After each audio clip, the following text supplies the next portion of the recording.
on Channel 8 News, we'll be taking a look at an organization that's helping bring awareness to the dangers of unprotected sex, along with an interview with a Northwest UPD officer. After that, we'll be taking a look at the Writing Center's Bingo Night in honor of the National Day of Writing, new changes to Northwest COVID-19 guidelines, and more. Your Channel 8 News starts right now.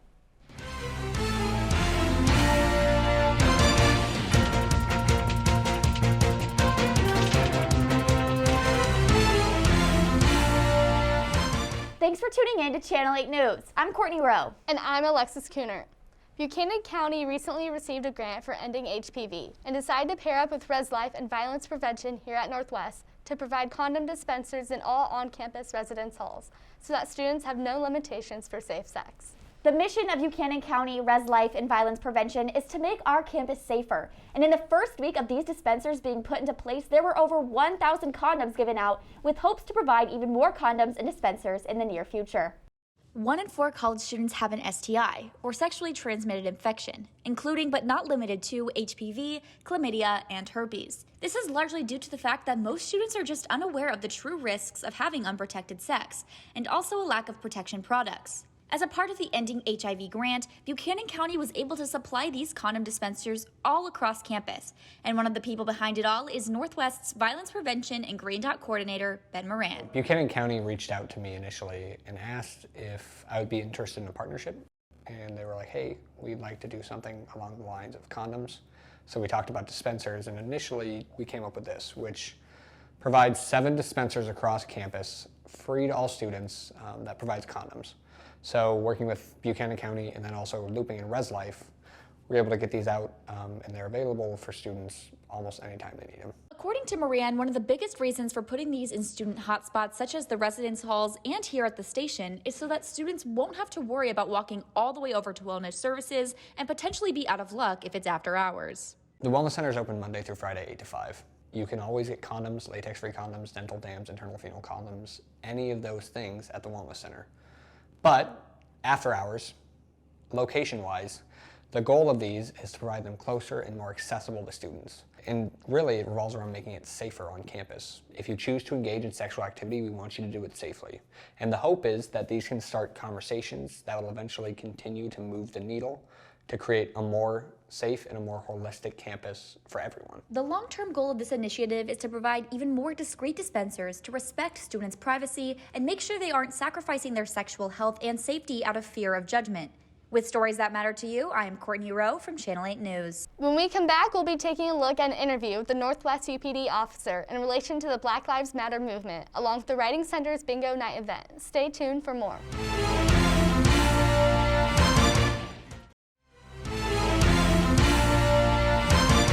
Welcome back to Channel 8 News. I'm Courtney Rowe. And I'm Alexis Kuhnert. The Black Lives Matter movement has been an ongoing social and political topic to eradicate white supremacy and acts of violence towards black communities by the states, vigilantes, and more. The purpose of this movement is to combat these acts of violence and promote black imagination and innovation within our society. Wesley Bertho was a student here at Northwest, and new Holman April Moltock sat down with him to talk about his journey from safe ride driver to a fully fledged UPD officer, as well as how the Black Lives Matter movement helped aid that decision to join the law enforcement and promote a sense of safety amongst our community.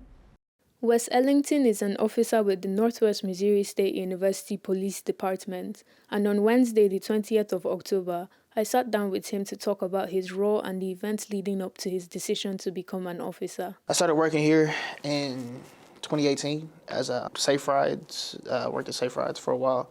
Then I was a manager for a little bit, and then got the opportunity to be a police officer, and I was a dispatcher for like 2 months.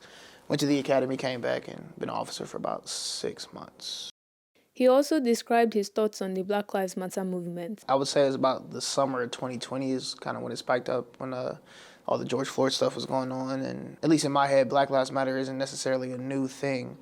Like African Americans or black people protesting is not a new concept in America. It's been something that's been going on for at least since the 1950s. Many of the occasions that have led to black people protesting is sort of influenced me to get into law enforcement. I guess, last summer was no different, Wes plans to progress and maybe become a sergeant one day, His job as an officer has allowed him to show that law enforcement cares and is working towards building a safe community for everyone.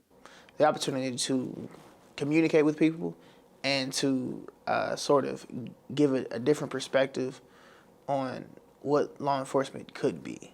I think with the opportunity to change that opinion, whether it's people coming from inner cities or, you know, places where they just had negative interactions with law enforcement, they meet somebody like me, the other people that work in my department, it'll be a really big difference between how we treat people because we really care, you know, and that's one of the major things I enjoy about just working at this department is that we care.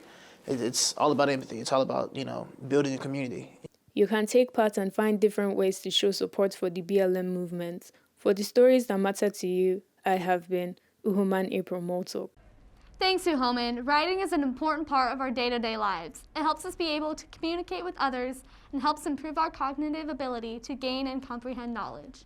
Wednesday, October 20th, was a National Day of Writing, a day dedicated to the celebration of writing and its critical importance to literacy by the National Council of Teachers of English.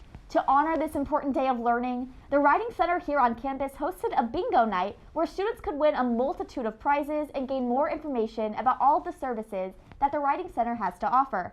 Lauren Adams has more on the story.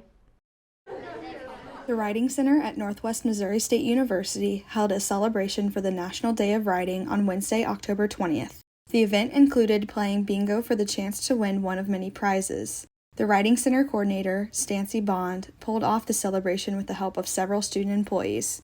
The genesis of this event comes from the National Council of the Teachers of English, and they sponsored this event on a national level. Here locally, though, the Writing Center thought it was important enough to sponsor it, and one of our students envisioned a bingo game. Obviously, it was a great success. We almost had 100 people here tonight, so we were very fortunate that the students showed up, and we had a great time. You want to play bingo? Writing Center tutor Emily Watson had the idea that bingo would be the perfect way to bring students together to celebrate, but also to inform them of the services that the Writing Center offers. We decided to choose bingo because it's a fun game that everyone can see our personalities. We got to meet a lot of amazing students and get to see more of who they are, and that's what we want at the Writing Center. We want everyone to feel comfortable here. The Writing Center offers many services to students that are free of charge. At the Writing Center, we offer a wide variety of services, from citations to peer reviewing papers, conversation practices, anything that you need help with will help you. We are working on finding more individualized ways to help all of our students, no matter what type of learning style that they need. We work with a lot of the professors on campus, so we are familiar with a lot of the assignments, and we can help guide you in the direction that you need. You can schedule appointments through TutorTrack online on the Northwest webpage, but you can also just walk in, and as long as there's a tutor here not helping another student, we'll get you right in. Everybody writes every day, whether it be on social media or for academic purposes or for just pleasure. And so just to highlight that fact that writing is important was our goal. The Writing Center is open from 9 a.m. to 6 p.m. every Monday through Friday. You can visit them on the second floor of the BD Owens Library. For the stories that matter to you, this has been Lauren Adams with KNWT Channel 8 News. Thanks, Lauren. Coming up, we'll be taking a look at Northwest's new changes to their COVID-19 guidelines, along with a look into this week's homecoming festivities. Don't go away.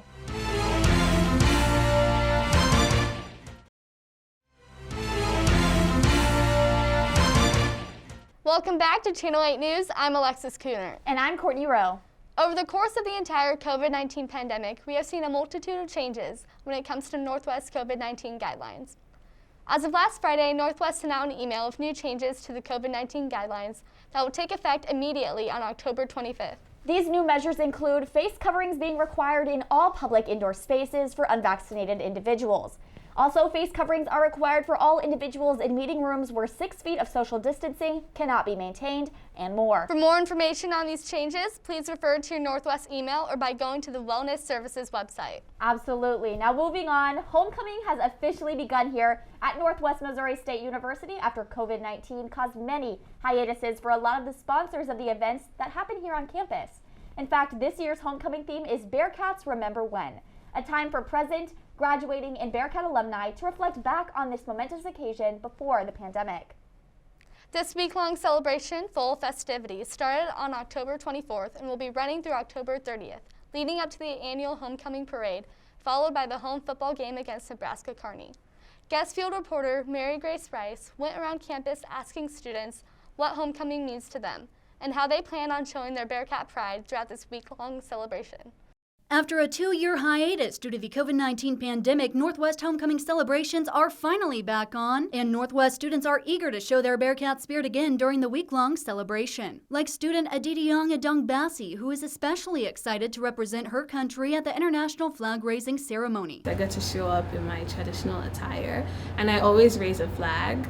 And I've gotten featured twice on Northwest's website, so it's really cool. Northwest also hosts events that benefit the community, like the Canned Art event, one of student Quentin Morse's favorite events. Every year, each fraternity and sorority has to build some sort of sculpture with donated canned goods that eventually end up in food pantries, and it's always interesting to see what people build out of food. And of course, it wouldn't be homecoming without the Bearcat football matchup, a favorite among football fans like student Nathan English. I'm a football fan, so I'm honestly just looking forward to the game. That's easily my favorite part of homecoming. The 2021 homecoming theme is Bearcats Remember When, and students will be sure to make more memories this year. This year I'm just going to try to enjoy everything, the parade, the variety show. Since it's my last year here on campus, I just want to really soak it all in. Homecoming week is October 24th through the 30th.